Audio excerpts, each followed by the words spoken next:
Alors, bonsoir à tous. Bienvenue à ce comité d'études. Ah, votre microphone, Madame Sigouin, a été coupé. Ah, alors, on recommence. Alors, je souhaitais la bienvenue à tous. Bienvenue à ce comité d'études de demande de démolition de l'arrondissement du Sud-Ouest en ce lundi 30 août à 18 heures. Nous avons deux dossiers ce soir. Celui de 18 heures concerne le 4501 et 4521 rue Saint-Jacques.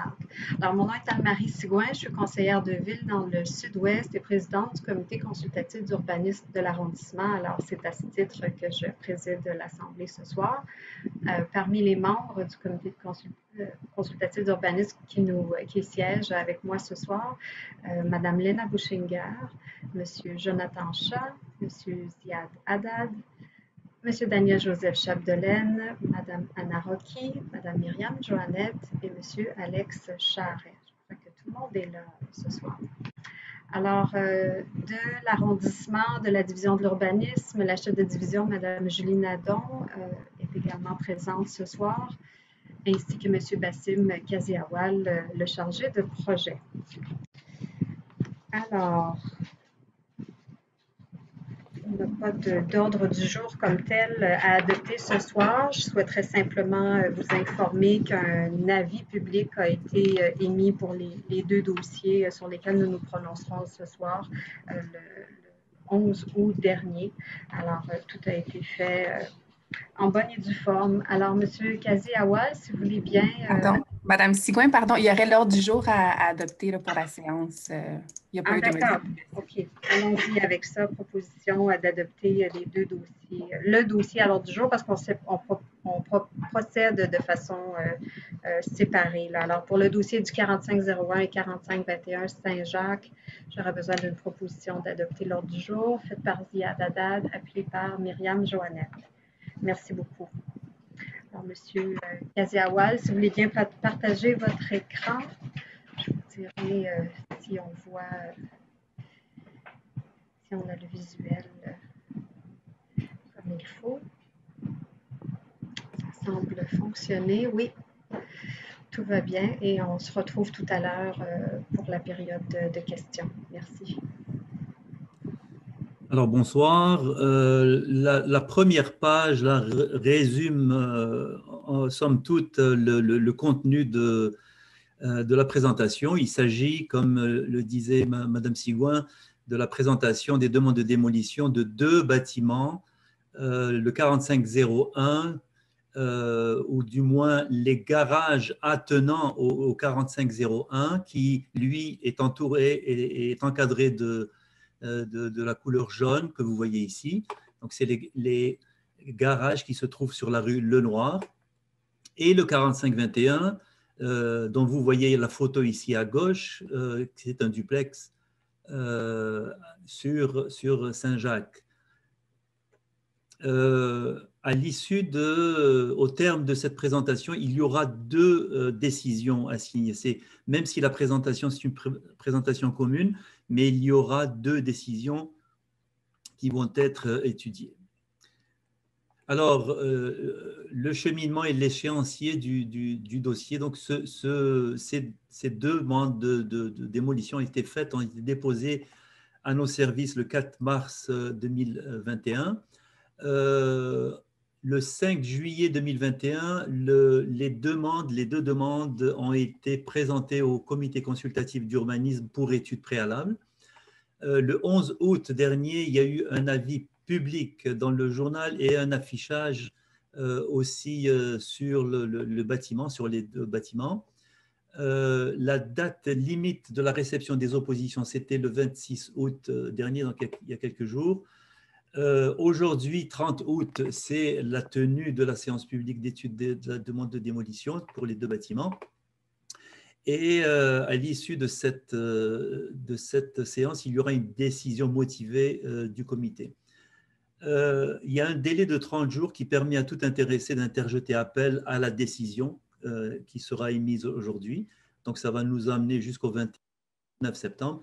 Si à passer ce délai, il n'y a pas d'appel, il n'y a pas d'opposition, donc il y aura émission du permis par rapport au règlement sur les PIA, et c'est le CCU qui va étudier le dossier successivement.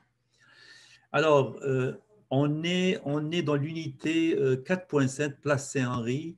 On est vraiment dans l'unité ou l'aire de paysage Saint-Henri, au nord de notre arrondissement. Dans cette unité de paysage, on voit ici les différentes typologies présentes, comme le duplex et le triplex avec escalier intérieur, dont fait partie le 4521 par exemple. Et vous avez une série de typologies secondaires comme la maison villageoise, conciergerie, multiplex, etc. Nous avons quelques exemples de toutes ces typologies ici en bas. Alors, en ce qui concerne les usages prescrits dans cette zone-là, on est dans du H2-4, donc habitation 2 minimum et 8 logements au maximum, avec un commerce de proximité, c'est un commerce léger, donc pour un commerce de quartier. On peut aussi aller jusqu'à 3 étages pour une hauteur maximale de 12,50 m et pour une densité de 3, avec une implantation maximale de 85%. Alors, quand on se rapproche un peu, on voit ici le 4521 et surtout aussi la partie qui est soumise à la demande de démolition, c'est les garages dont on va voir un peu plus de détails plus tard. Et on a ici la silhouette du 4521, le duplex qui se situe, lui, sur Saint-Jacques. Donc, même si l'adresse du garage est le 4501, mais il se situe sur la rue Le Noir, comme vous pouvez le noter. Alors, les documents qui ont été soumis lors de cette demande de permis de démolition, donc il y a eu une étude de l'intérêt patrimonial qui a été faite en 2020, en août 2020. L'évaluation physique du garage pour le 4501 garage, c'est M. Murray de GIE. Un rapport de l'évaluation structurelle du bâtiment 4521, c'est le duplex. Donc, c'est M. Abikzer de GIE toujours. L'étude sur les matériaux de construction dangereux pour le 4521, le duplex, c'est M. Murray, l'ingénieur. Ensuite, toujours pour le duplex, il y a eu de M. Murray toujours l'évaluation physique du bâtiment. À la fin, on va voir un peu l'idée que projette le programme préliminaire de réutilisation du sol dégagé. Donc, c'est un bâtiment mixte de 3 étages qui va comporter environ 20 logements. Et c'est ALP et Agapi Architectes qui en sont les concepteurs. Alors, l'étude de l'intérêt patrimonial, la présentation que je fais aujourd'hui, c'est une présentation très succincte. Les membres ont eu accès à 2 reprises au document complet. Donc, on va survoler rapidement le document. Donc, le duplex et puis le 4501 qui ne fait pas l'objet de la demande de démolition, c'est juste comme référence et puis on va s'y référer souvent dans cette étude patrimoniale. Alors, un survol dans le contexte, quand on est à l'intersection des 2 rues Le Noir et Saint-Jacques, quand on est sur Le Noir et quand on voit vers le sud, on a le garage à droite ici qui fait l'objet de la demande de démolition. Quand on est sur Saint-Jacques, le 4521 que l'on voit ici dans toute son intégrité, encadré par un bâtiment de 3 étages et le bâtiment patrimonial, ce que j'ai oublié de dire là qui est important, donc c'est le bâtiment patrimonial du 4501. Et aussi, quand on est ici entre 2 bâtiments, on peut voir à l'arrière ce qui se passe là.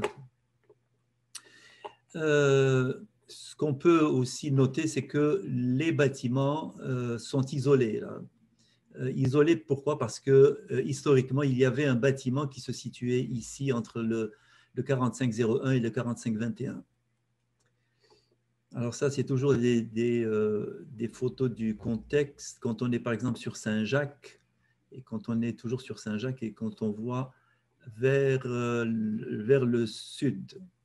Alors c'est, comme vous pouvez le noter, il y a une grande quantité de bâtiments qui appartiennent à l'OMH. Ici, on a un bâtiment de 8 étages. Ici, on a un bâtiment de 4 étages. Toujours les contextes. On est sur le noir et on voit la forme du garage. C'est un garage qui a une forme particulière. On l'a vu sur l'implantation. Et à droite de ce bâtiment, il y a un bâtiment résidentiel de 3 étages aussi, dont on voit ici le côté latéral. Ici, on a une vue du garage, y compris le bâtiment patrimonial là, qui se situe à l'intersection des 2 rues. Contexte. Et puis ici, quand on est sur le noir et on voit vers le nord, là, on en aperçoit le bâtiment de la RCA.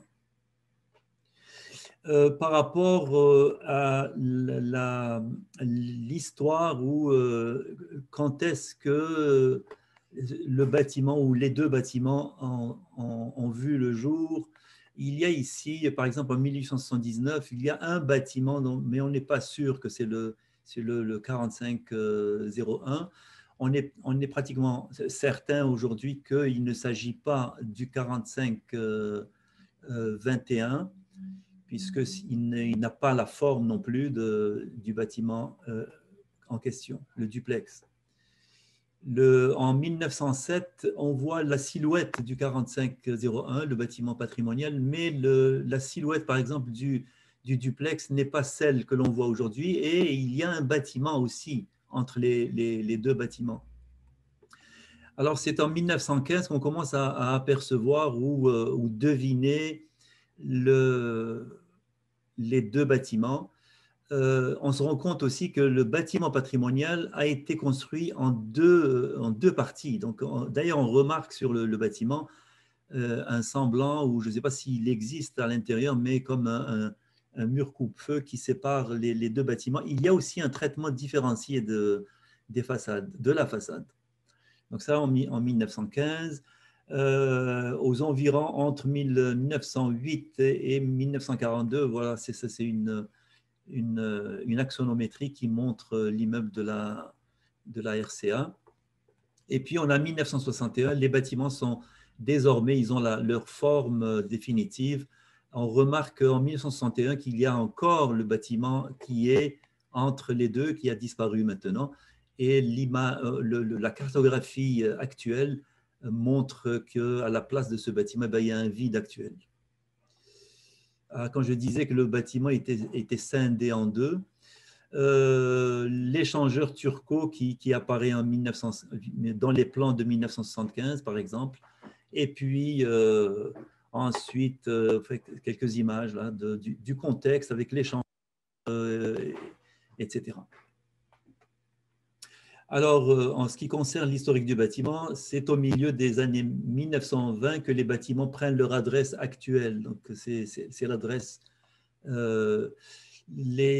Ces adresses, ils portaient d'autres adresses au début, comme par exemple le 2103 et le 4521, c'était le 2119. Alors, depuis 1932, pour le duplex, l'occupation alterne entre uniquement résidentiel et un mélange de résidentiel et commercial. Il y a eu une plomberie, il y a eu il y a eu une épicerie jusqu'en 1999, par exemple. Alors, pour le duplex,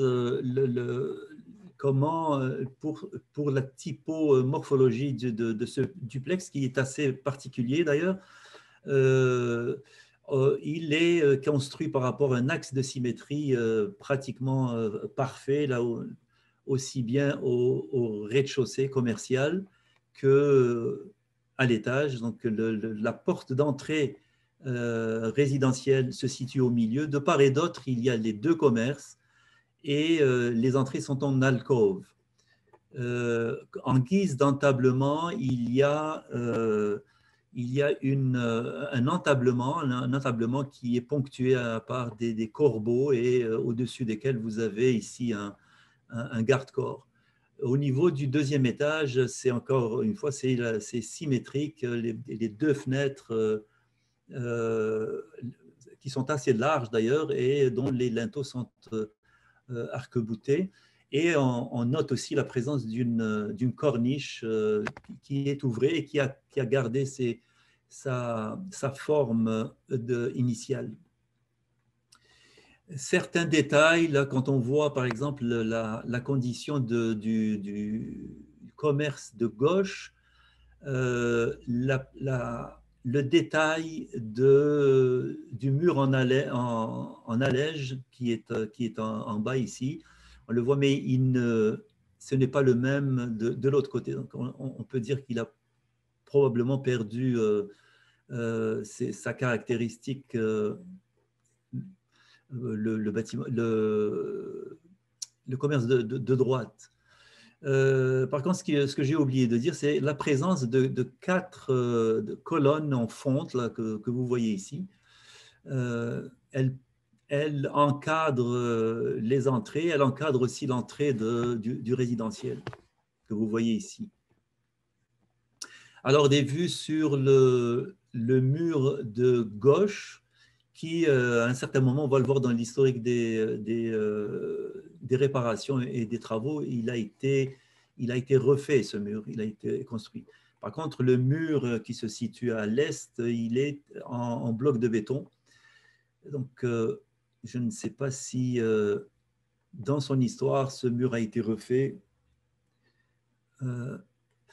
Alors, ça, c'est en fait les principaux travaux que l'architecte a fait, là, il a relevé donc en 1955, nouvelle vitrine pour les 2 magasins, de la galerie à l'arrière. En 82, par exemple, la partie de briques dont je parlais a été refaite, c'était en 82. Une dépendance qui a été construite à l'arrière aussi en 2009. En 2013, remplacement du revêtement en briques sur le mur latéral gauche, c'est de celui-là dont je parlais, parce qu'en 82, c'est réparation d'une partie du parement de briques. Okay, donc c'est en 2013 que ce mur a été remplacé par un mur en briques. Quelques plans, là, des plans qui montrent ici le remplacement de la vitrine. C'est de vieux plans. Et puis, la grille d'analyse par valeur. Donc, l'auteur de l'étude a relevé 3 valeurs significatives là, dans cette étude, la valeur historique, la valeur architecturale, la valeur contextuelle. On dit que la valeur historique, elle repose sur l'ancienneté. On parle toujours du 45-21 et 45-25 qui a été construit au tournant du XXe siècle. Il représente le logement ouvrier dans un secteur à dominante industrielle. La valeur architecturale qui repose sur son appartenance à cette typologie de duplex avec escalier intérieur, son gabarit traditionnel de 2 étages qui reflète sa période de construction, et les éléments caractéristiques qui sont la composition tripartite, qui est base, corps et couronnement, la composition symétrique autour de cet axe central, le traitement du rez-de-chaussée, les entrées latérales en alcôve, les entrées des commerces qui sont en alcôve, les pilastres, la présence des pilastres en fonte qui encadrent la porte principale du rez-de-chaussée ainsi que les arêtes du bâtiment, le traitement de l'étage, l'entablement appuyé sur des corbeaux en bois, l'utilisation de l'arc demi-cintré au-dessus des ouvertures de l'étage. Et puis, la valeur contextuelle, c'est le fait que la rue Saint-Jacques, qui a d'abord porté le nom de Upper Lachine Road, est un tracé fondateur d'intérêt patrimonial pour l'arrondissement. Et le recours à la typologie du duplex avec escalier intérieur, typique des quartiers ouvriers, très répandu dans le quartier Saint-Henri, et qui accompagne l'essor l'essor industriel entre 1850 et 1950. Alors voilà, ça c'est la grille d'analyse par valeur. Alors, à la fin de cette étude, il y a un avis et des recommandations qui sont émises par l'auteur de l'étude. Donc, on dit que pour le duplex, on considère que seule la façade principale présente un intérêt, cependant, en raison de l'état actuel apparent du bâtiment et en regard du niveau d'intégrité de la façade principale, particulièrement au deuxième étage, considère qu'il pourrait être démoli conditionnellement à ce que le projet de remplacement, donc il y a 3 points, c'est que le projet de remplacement privilégie une composante tripartite, base, corps, couronnement, puisque cette caractéristique est lisible dans le bâtiment encore à l'étude. La symétrie autour d'un axe central. Et s'il s'avère possible, réintégrer ou réinterpréter les pilastres en fonte et les arcs demi-cintrés au-dessus des fenêtres, de même que le traitement des ouvertures du rez-de-chaussée. Alors, pour éventuellement un projet de remplacement, les recommandations sont les suivantes. Éviter le façadisme, respecter le parcellaire traditionnel du secteur, s'assurer que la volumétrie soit cohérente au paysage, un revêtement à dominante brique, que l'esthétique soit simple mais avec des éléments soignés. Alors, l'évaluation physique du garage, encore là, comme vous l'avez noté, il n'y a pas d'étude patrimoniale qui a été faite pour ce garage qui a été construit probablement aux alentours des années 70, peut-être un peu moins, mais je n'ai pas lu la datation exacte sur l'étude. Ici, il y a une étude, non, mais on a relevé les principales composantes. Là, on dit qu'il aurait été construit en 1936. Mais c'est l'ingénieur qui le dit. Donc, il y a une description sur les composantes de construction du bâtiment.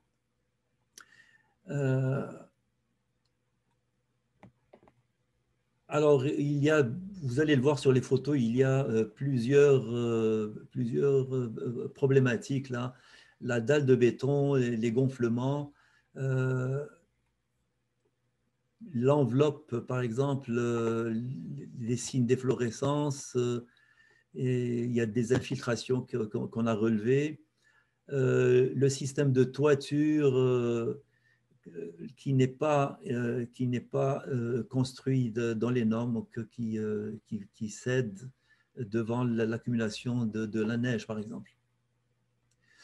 Il y a eu aussi une étude, une estimation du coût des travaux qui serait obligatoire pour remettre à neuf ce bâtiment. Donc, c'est aux environs de 45 000, comme vous le voyez. Donc, parce que les dommages sont importants et progressifs et les estimations sont basées sur l'état actuel des matériaux et une dégradation supplémentaire pourrait affecter les prix à venir. Donc, c'est évolutif, la dégradation, selon l'étude de l'ingénieur.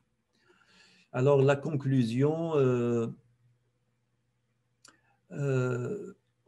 recommandant un test de pyrite parce que vous allez voir la déformation de la dalle, la réparation de la toiture et la décontamination fongique, l'ensemble, etc. Donc,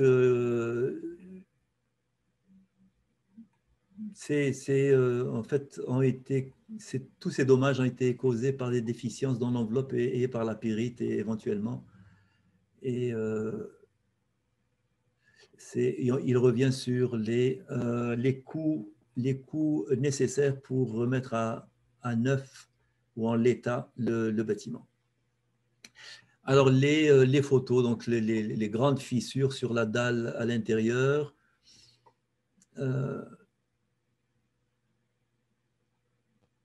Donc, une vue aussi au niveau de la charpente, l'isolation déficiente aussi. La composition du mur, très peu d'isolation, mais c'est un garage. Hein, et puis, vous voyez un peu la situation de la charpente. Ce n'est pas une charpente qui va tomber demain, mais disons qu'on considère que ce n'est pas une perte si ce bâtiment venait à disparaître. Quant à l'évaluation physique du duplex, là, on y va avec une introspection un peu plus dans le détail. Donc, il y a eu inspection de la structure, l'inspection de l'enveloppe du bâtiment, il y a eu l'inspection de la toiture, l'inspection de la fondation du bâtiment.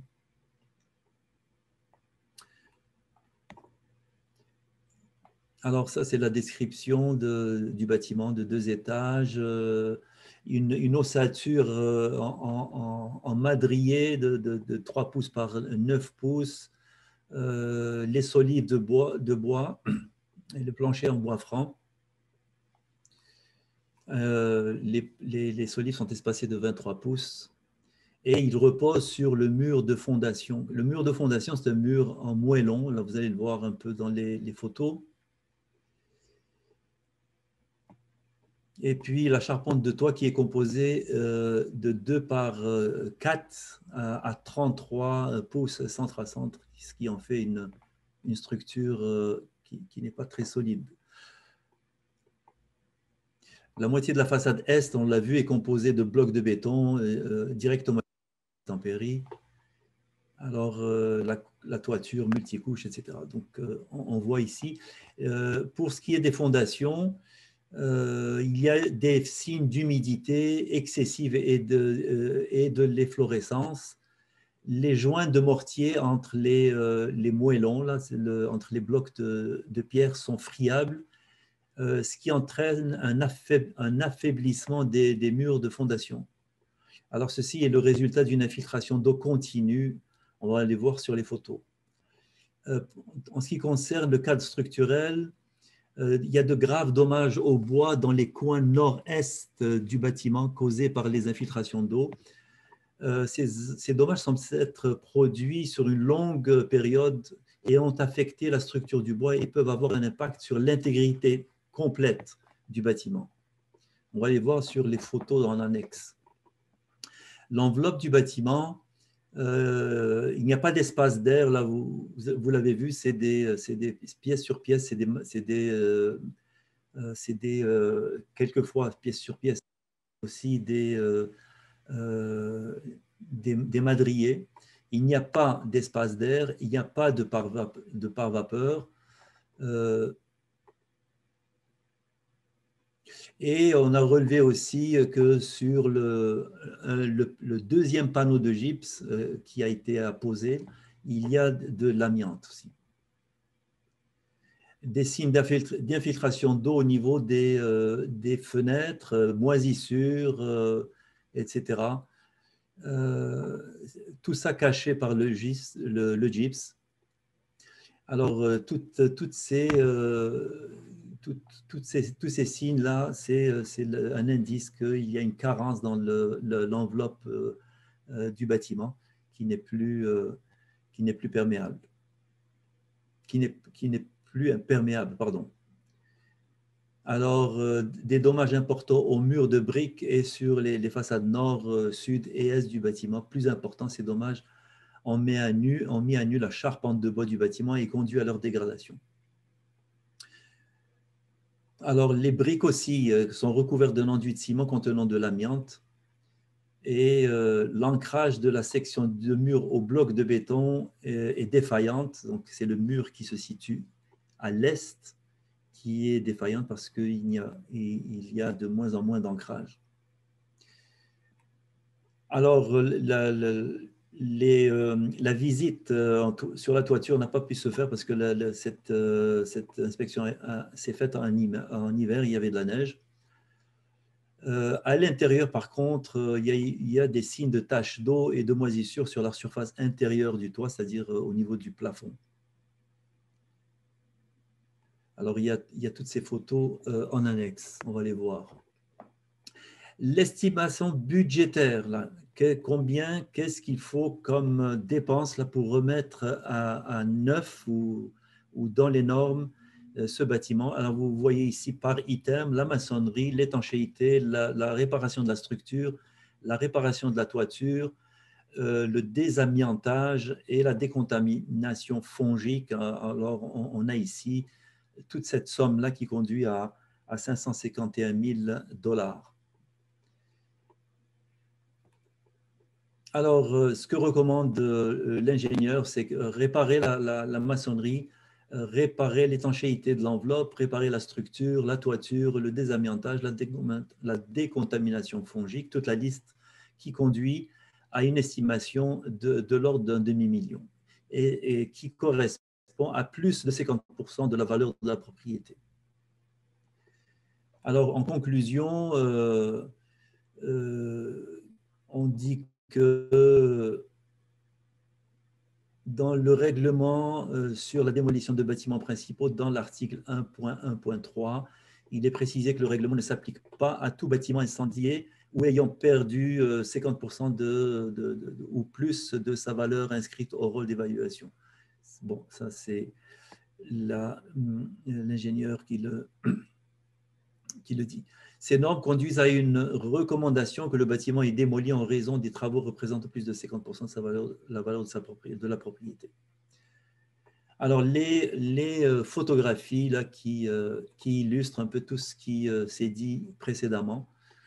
Le mur latéral est, la situation du mur de fondation avec les signes d'infiltration au niveau de l'absence des mortiers. À l'arrière, le côté latéral ouest, qui a été refait, fissure dans le mortier, là, quand on voit ici.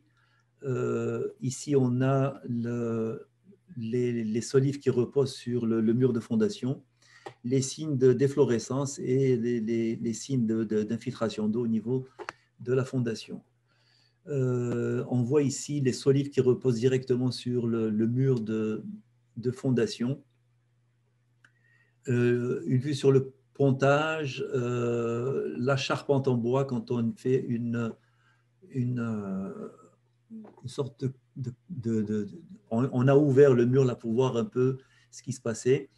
Vue de la charpente en bois apparente de l'extérieur, donc on voit ici les madriers et aussi la perte d'unité, si vous voulez, de cohérence entre la brique et la structure en bois. On a ici une vue de la charpente en bois. Le pontage, ici, la charpente en bois de l'extérieur, c'est le coin nord-est où on voit les madriers qui ont subi une dégradation très importante. Et aussi ici, au niveau de l'intérieur nord-est, on voit toujours la même dégradation, mais quand on est à l'intérieur. La composition du mur, tout ça, bon, des images là qui nous montrent l'état aussi de comment ça a été construit. On se rappellera aussi que ce mur a été refait là-dedans. Les fissures qui se situent sur le mur, la perte de solidarité entre les murs au niveau de la jonction, au niveau des coins. Ici, on le voit aussi sur le mur est, où on voit qu'il y a un ventre de bœuf et cette partie est en train de se détacher de la structure. Et puis les signes d'efflorescence, la vue de la situation à l'arrière. Quand on voit ici, il y a de la brique et du plâtre sur le mur arrière nord. Alors, c'est une situation là qui nous montre de quel état, dans quel état se situe le mur nord, le mur à l'arrière, le mur est aussi, le mur est toujours avec ici des du coin. Le mur nord où on voit que toute cette partie, on l'a vu dans le détail tout à l'heure, la perte de solidarité entre les murs et ici le ventre de bœuf que l'on voit ici, toute cette géométrie.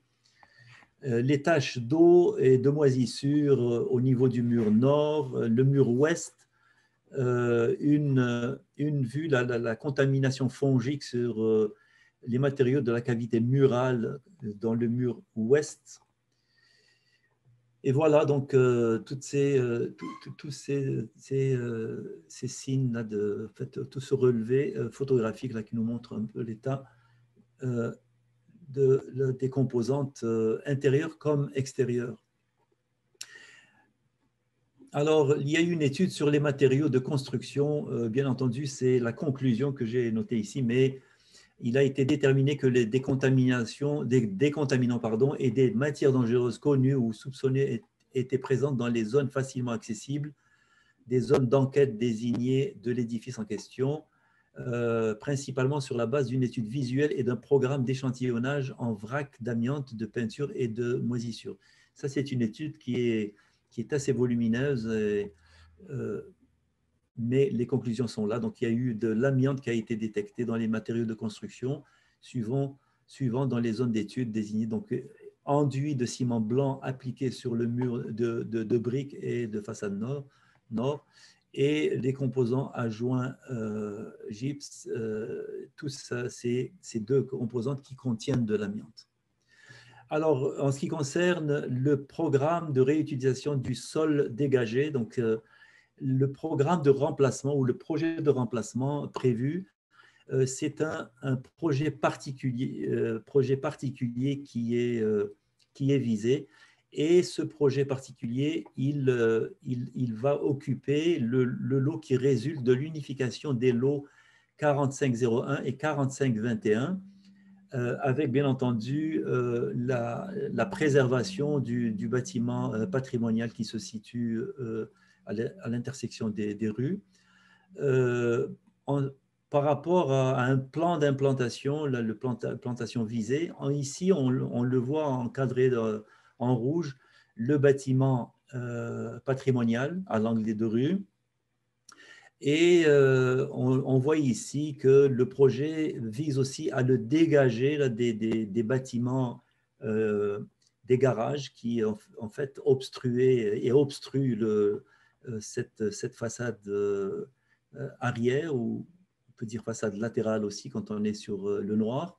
Donc le projet vise à libérer cette façade et aussi à occuper tout ce lot-là qui est issu de la démolition du 45-21 et la démolition des garages. Alors, c'est à peu près aux environs de 20 logements qui sont prévus, avec des commerces au rez-de-chaussée.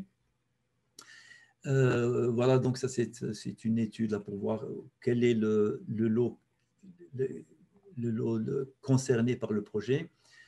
Certaines images là, en 3 dimensions, où l'on voit ici entre le Noir et Saint-Jacques, comment est-ce que le projet va se développer. C'est un projet de 3 étages.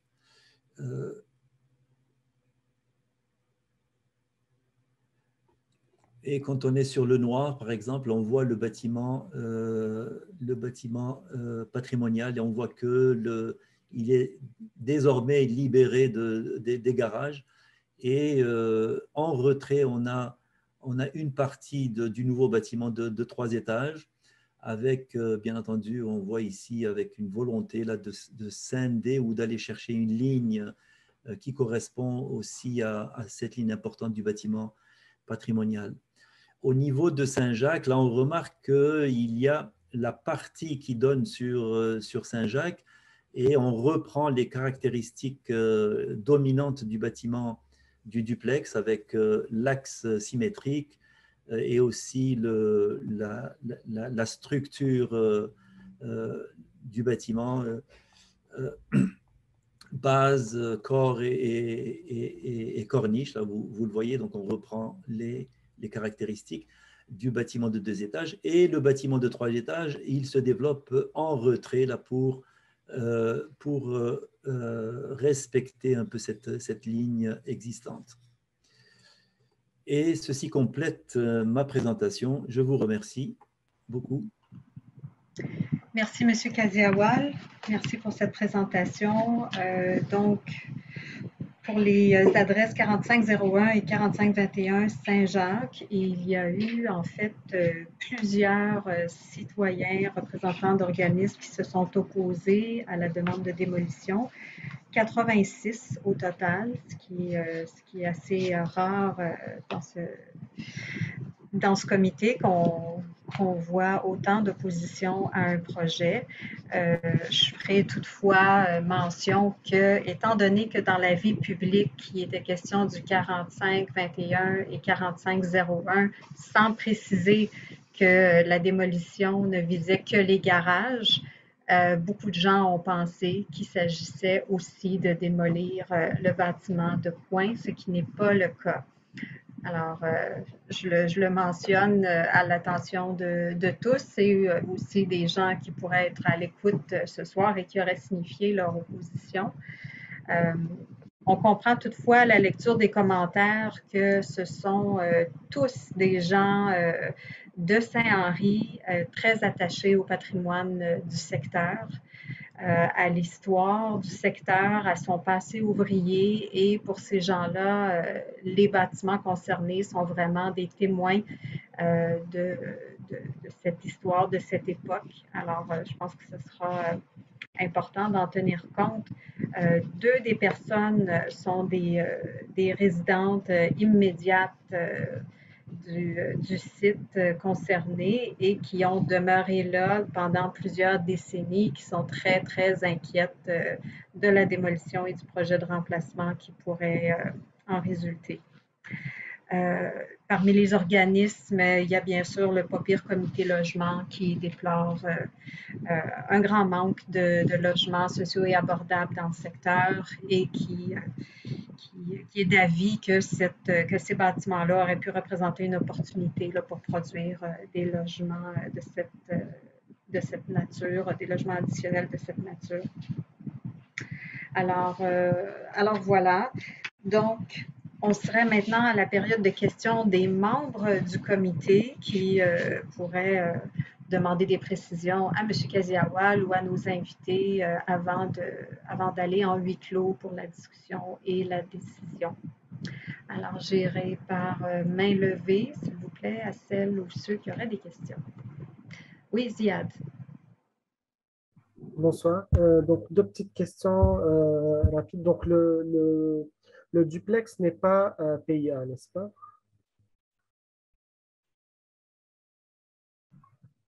Ça, c'est sans doute une question pour M. Kaziawal ou Mme Oui, le duplex, oui, excusez. Le duplex n'est pas un bâtiment qui est sur la liste des immeubles d'intérêt patrimonial.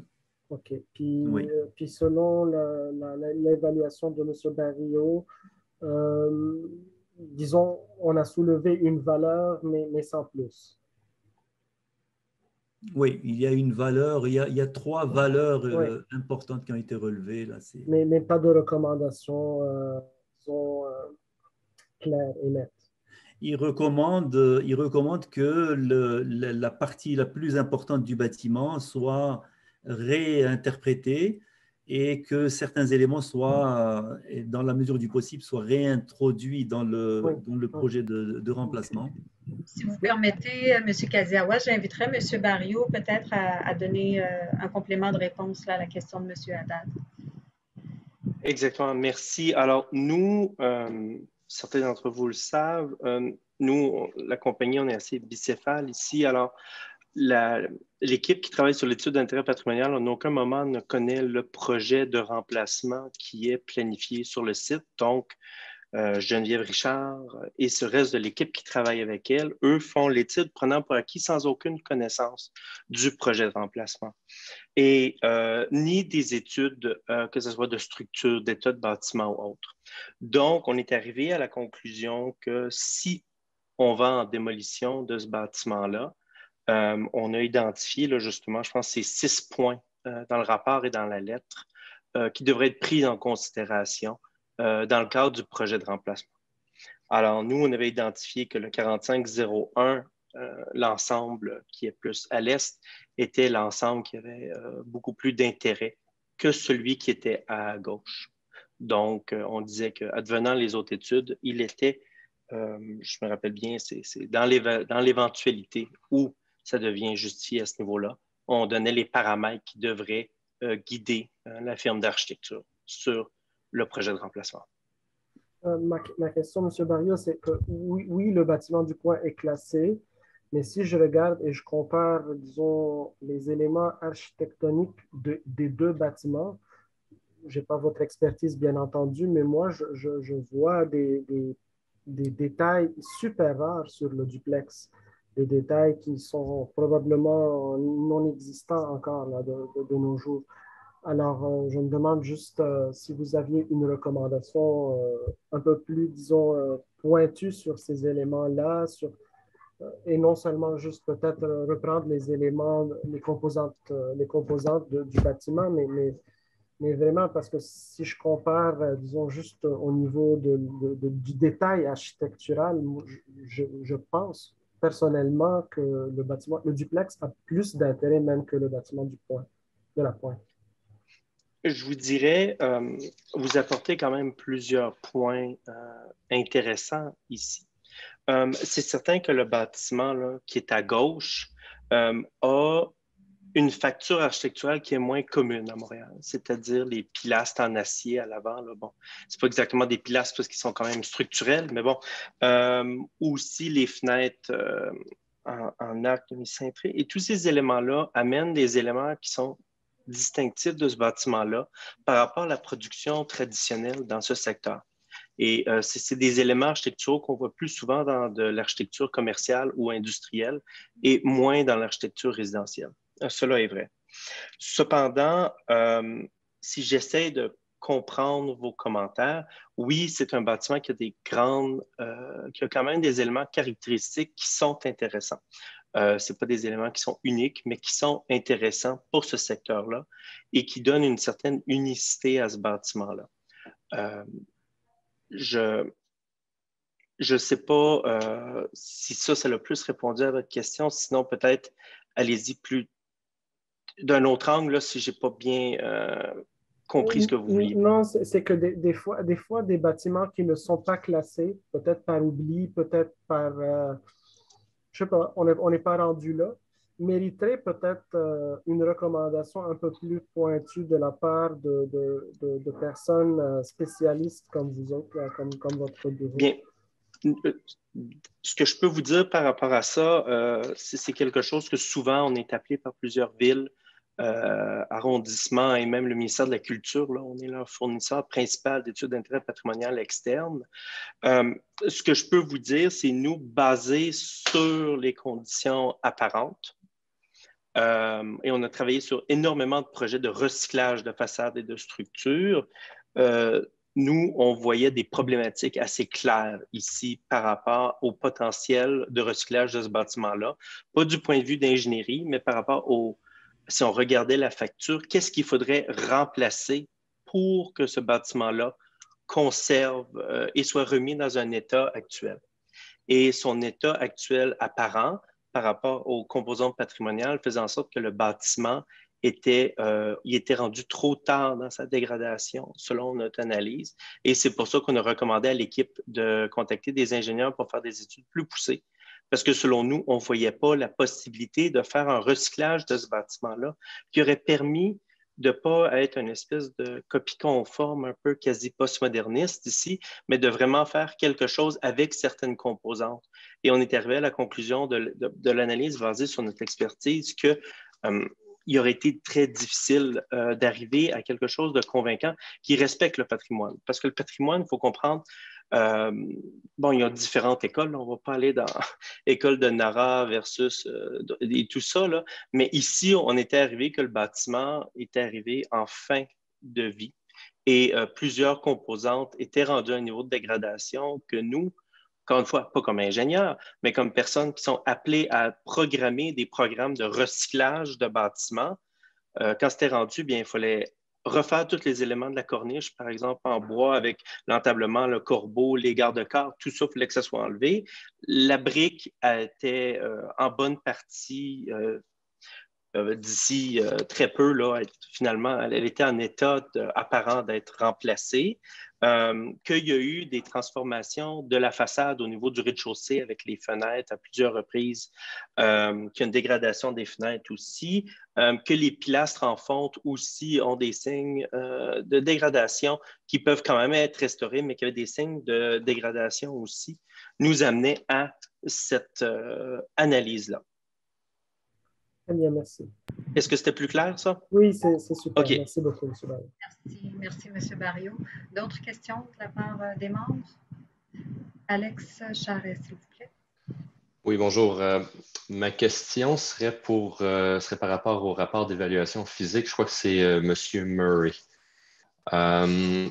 Donc, pour bien comprendre l'étendue des problèmes qu'il y a sur le bâtiment, donc je parle du duplex ici, on a un de mes outils, en fait, souvent, c'est de regarder l'estimation budgétaire puis de tenter de la relier avec ce qui est décrit dans le rapport pour te donner une idée de la nature puis de l'étendue des problèmes.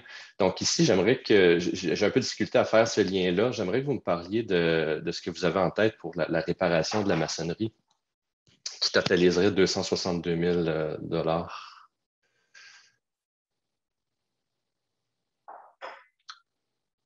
Je crois que vous êtes en sourdine. Oui, je crois qu'on nous a dit tout à l'heure que ce n'était pas M. Murray qui était présent, mais un de ses associés, c'est ça? Vous allez devoir ouvrir votre micro, on ne vous entend pas.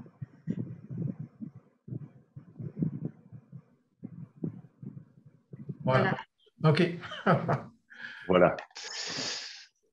Oui. Alors, on peut avoir le nom de la personne qui va répondre à la question? Oui, c'est ça. On parle de... Excuse-moi.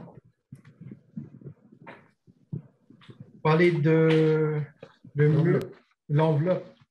Le mur sud. Donc, en général, à la page 7 du rapport, on nous dit, on a un estimé budgétaire et on nous dit réparer la maçonnerie 262 000 $. J'essaie juste de comprendre qu'est-ce que ça impliquait exactement comme travaux. Une grande partie de ces travaux, c'est l'ancrage du mur sud, ainsi que toutes les colombages en bois qui étaient sûrement dégradés. Alors, il faut, avant refaire la brique, il y a aussi une décontamination d'amiante qu'il faut faire avant la démolition, excuse-moi, de la brique. Et je pense, excuse-moi, le côté nord-sud-est. Oui, c'est ça. Oui, nord-sud et est. Oui, c'est ça.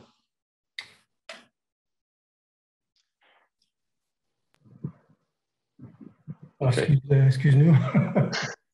Au fait, le chiffre que vous avez là-bas a été calculé par notre sous-traitant en maçonnerie qui a suggéré certains travaux de démolition vu la contamination, vu une partie où il y a un ventre de bœuf, il fallait démolir et refaire.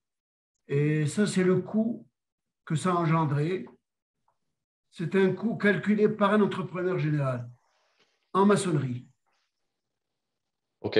Je trouve juste que, si je calcule un peu la surface des façades, on arrive à peu près 4000 pieds carrés, donc ça nous fait un tarif d'environ 60 $ du pied carré si on refaisait toute la maçonnerie, ce qui est déjà plus cher que je m'attendrais de payer. Donc, je trouvais ça beaucoup, mais enfin, je comprends ce que vous me dites, que c'est un estimé qui a été fait par un sous-traitant, donc c'est un peu difficile de savoir ce que c'est présentement. Oui, c'est ça. Okay. D'accord, je n'ai pas d'autres questions. Merci, M. Charret. Merci à ceux qui ont fait la réponse. Monsieur Lévy, est-ce que c'est sur ce qui vient d'être dit? Oui, alors allez-y pour apporter un complément de réponse. Votre micro n'est pas activé, malheureusement. Oui, voilà. Excusez-moi. Alors, la raison que je vous parle, c'est qu'aujourd'hui même, j'ai reçu une évaluation pour un édifice sur la rue Saint-Viateur. Une réparation de briques, c'est-à-dire parce que nous avons eu des infiltrations d'eau, nous sommes à 58,60 $ le pied carré, en réutilisant la même brique. Et ça, je peux vous l'envoyer, je l'ai sur mon ordi. Ça, c'est aujourd'hui, c'est pas... Les prix d'aujourd'hui sont exorbitant. Et trouver des bricoleurs, je pense que c'est plus facile pour moi de trouver un dentiste venir faire de la brique que de trouver des bricoleurs à Montréal actuellement. Alors, on a eu 2 jobs, une sur Fairmount et une sur Saint-Viateur. Ils se présentent, ils montent les échafaudages, ils ont des meilleures offres ailleurs et ils s'en vont. Dernier prix qu'on a eu de A&A maçonnerie, c'est 58 $ le pied carré. Et ça, je peux vous le certifier. C'est tout ce que je voulais intervenir. Excusez-moi. OK, d'accord. Merci. Et il vaut certainement mieux que ce soit des maçons que des dentistes qui restaurent on s'entend là-dessus.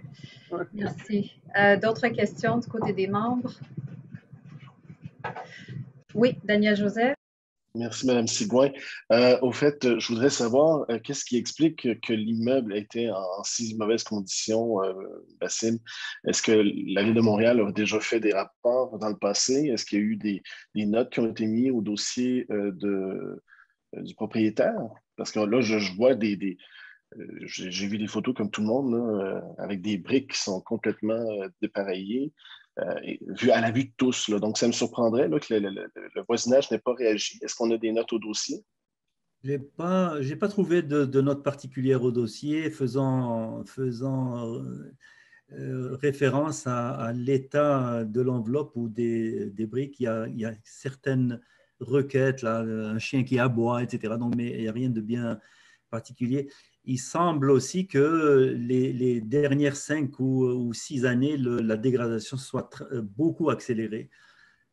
Cependant, il y a des dégradations qui se sont faites à l'intérieur du mur sans qu'on la voie vraiment, sans qu'elle soit visible, jusqu'au moment où les murs ont éclaté. Donc, c'est quand il y a infiltration d'eau, les matériaux sont imbibés.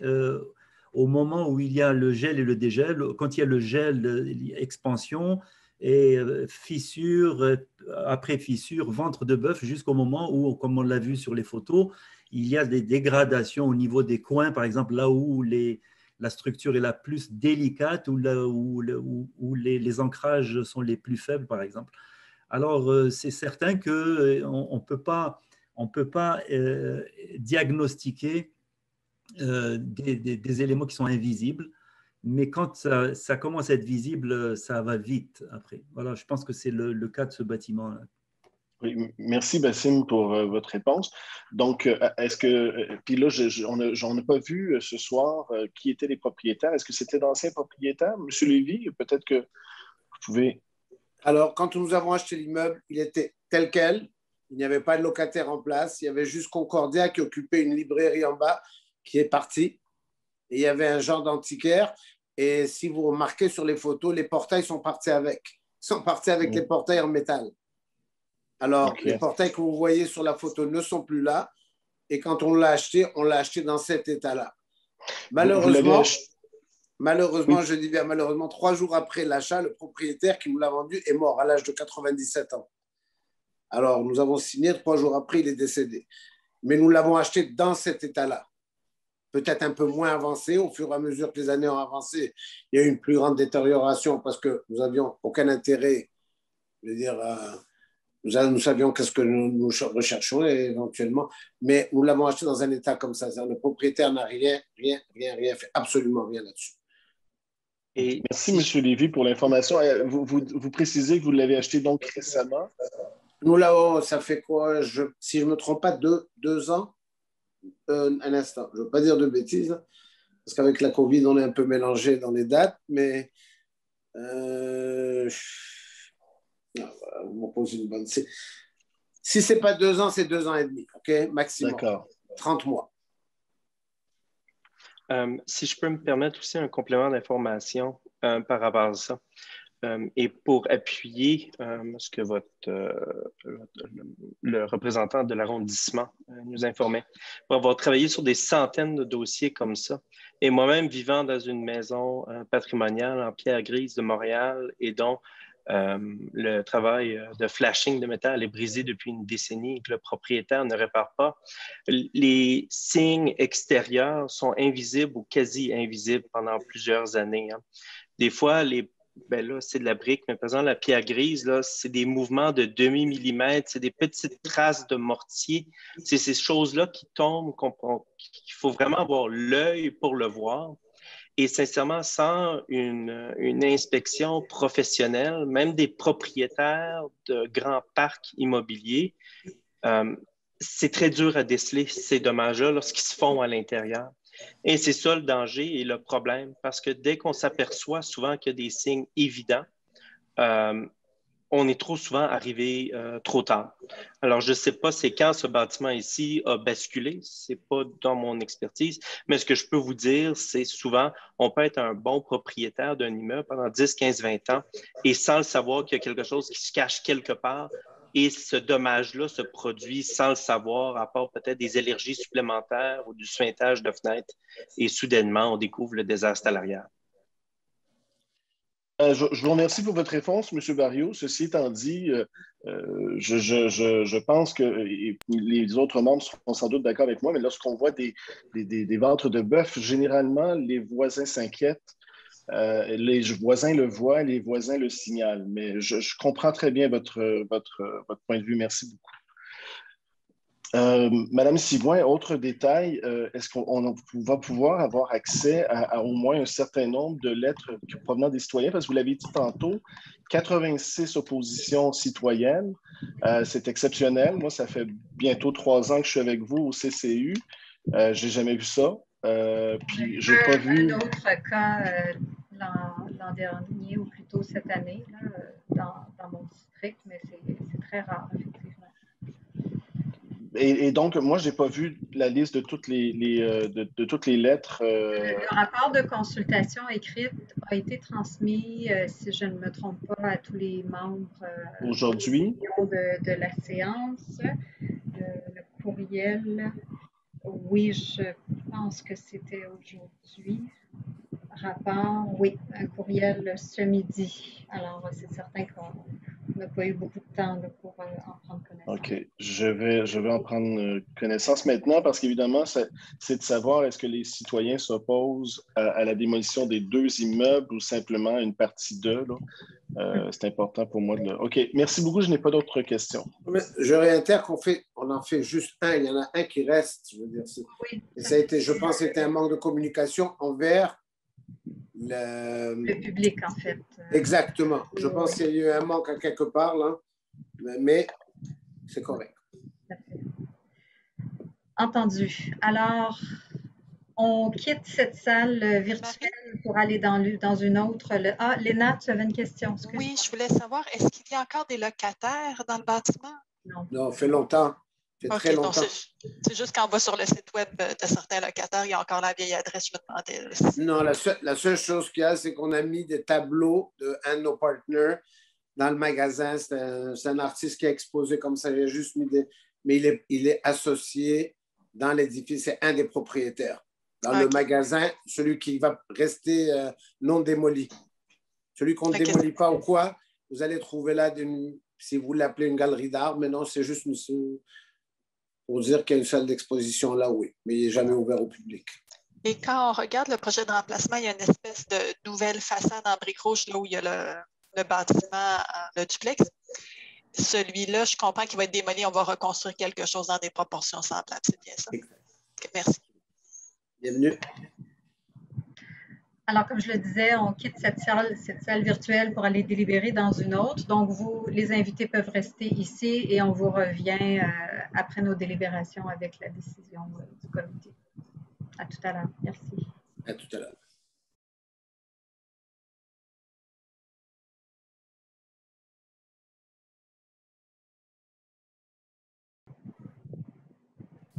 Alors, voilà. Je vais commencer par faire la lecture pour la décision concernant le 4501 rue Saint-Jacques. Donc,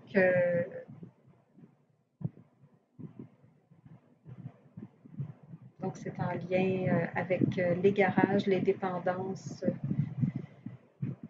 qui donnent sur la rue Lenoir. Tout le monde est là. Merci de garder vos micros fermés pour l'instant. Alors, attendu qu'un avis public est paru dans le Journal de Montréal le 11 août 2021, qu'un avis public a été affiché sur l'immeuble visé et que le comité d'étude des demandes de permis de démolition a tenu une séance en visioconférence le 30 août 2021 à 18 h, offrant ainsi aux propriétaires et à toute autre partie intéressée l'opportunité d'être entendus, sans qu'il ne soit précisé que la démolition ne concernait que les garages en lien avec l'avis public du journal. Attendu qu'une consultation écrite s'est tenue du 12 août au 26 août 2021 permettant à toute personne intéressée de se faire entendre conformément aux arrêtés ministériels en vigueur.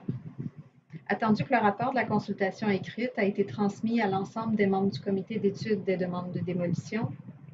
Attendu que le requérant a acquitté les frais requis en vertu du règlement régissant la démolition d'immeubles de l'arrondissement et qu'il a rempli les conditions qui y sont édictées. Attendu que la demande d'étude de démolition a été évaluée en fonction des critères prévus par la réglementation sur les démolitions, soit principalement la valeur patrimoniale, l'état du bâtiment et l'utilisation projetée du sol dégagé. Attendu que la demande de démolition ne concerne que le garage situé à l'arrière du bâtiment principal. Attendu que les composantes de la partie arrière du bâtiment ne démontrent aucune qualité architecturale ou constructive significative. Attendu que 87 oppositions écrites ont été signifiées au secrétaire d'arrondissement dans les délais prescrits et que ceux-ci concernaient le bâtiment principal et non les garages, il est résolu d'accorder le permis de démolition pour l'immeuble situé au 4501 rue Saint-Jacques à la condition que soit soumis un plan de disposition et de traitement des matériaux détaillant les opérations de leur valorisation, qu'une demande de permis de construction conforme à la réglementation soit déposée à l'arrondissement pour la construction d'un nouveau bâtiment sur ce site et qu'une résolution soit approuvée en vertu du règlement sur les plans d'implantation et d'intégration architecturale par le conseil d'arrondissement avant l'émission du permis de démolition. Enfin, que les travaux de démolition soient terminés dans les 24 mois suivant la date de la prise d'effet de la décision du présent comité. Après l'expiration de ce délai, cette décision sera nulle et sans effet. Et la résolution est adoptée à l'unanimité. Alors maintenant, pour ce qui est du 4521 rue Saint-Jacques, attendu qu'un avis public est paru dans le Journal de Montréal le 11 août 2021, qu'un avis public a été affiché sur l'immeuble visé et que le comité d'étude des demandes de permis de démolition a tenu une séance en visioconférence le 30 août 2021 à 18 h, offrant ainsi aux propriétaires et à toute autre partie intéressée l'opportunité d'être entendus. Attendu qu'une consultation écrite s'est tenue le 12 août au 26 août 2021, permettant à toute personne intéressée de se faire entendre, conformément aux arrêtés ministériels en vigueur. Attendu que le rapport de la consultation écrite a été transmis à l'ensemble des membres du comité d'étude des demandes de démolition. Attendu que le requérant a acquitté les frais requis en vertu du règlement régissant la démolition d'immeubles de l'arrondissement et qu'il a rempli les conditions qui y sont édictées. Attendu que la demande d'étude de démolition a été évaluée en fonction des critères prévus par la réglementation sur les démolitions, soit principalement la valeur patrimoniale, l'état du bâtiment et l'utilisation projetée du sol dégagé. Attendu que le bâtiment est situé dans un secteur de valeur patrimoniale intéressante au plan d'urbanisme de la Ville de Montréal et que ce tronçon de la rue Saint-Jacques correspond à l'entrée de l'ancienne ville de Saint-Henri. Attendu que les éléments de structure du bâtiment doivent être en grande partie remplacés. Attendu que l'état de dégradation avancée du bâtiment requiert des travaux majeurs de rénovation impliquant le remplacement de la majeure partie de ses composantes, ce qui serait considéré comme une démolition au sens du règlement. Attendu que le bâtiment nécessite des interventions sur la majorité de ses composantes, sa valeur de conservation est ainsi compromise. Attendu que 87 oppositions écrites ont été signifiées au secrétaire d'arrondissement dans les délais prescrits de la consultation écrite, il est résolu d'accorder le permis de démolition pour l'immeuble situé au 4521 rue Saint-Jacques à la condition que soit soumis un plan de disposition et de traitement des matériaux détaillant les opérations de leur valorisation, qu'une demande de permis de construction conforme à la réglementation soit déposée à l'arrondissement pour la construction d'un nouveau bâtiment sur ce site et qu'une résolution soit approuvée en vertu du règlement sur les plans d'implantation et d'intégration architecturale par le conseil d'arrondissement avant l'émission du permis de démolition. Que les travaux de démolition soient terminés dans les 24 mois suivant la date de la prise d'effet de la décision du présent comité. Après l'expiration de ce délai, cette décision sera nulle et sans effet. En condition, les membres du comité tiennent à ce que soit conservée la composition de la façade et que toutes ses caractéristiques architecturales soient restaurées et intégrées au nouveau volume projeté, tout en conservant la lisibilité du gabarit actuel du bâtiment. En commentaire, les membres déplorent le manque d'entretien du bâtiment au fil des années et conséquemment son état de dégradation avancé. La résolution est adoptée à la majorité. Tous les membres n'étaient pas en accord avec cette décision, mais la majorité l'a emportée. Alors voilà, ça met fin à cette séance pour ce soir, pour ces deux bâtiments sur la rue Saint-Jacques. Monsieur Lévy, vous continuerez d'être en contact avec Monsieur Kaziawal pour la suite des choses. Alors, on vous souhaite un bon, pas retour à la maison parce qu'on y est tous un peu, mais une bonne fin de soirée à tous. Merci pour votre temps. Merci beaucoup. Merci tout le monde. Thank you guys. Merci. Bye bye. Merci. Juste proposer une levée de séance, s'il vous plaît. Oui. AGV Alex Charret et Léna Bouchinger pour la levée de la séance.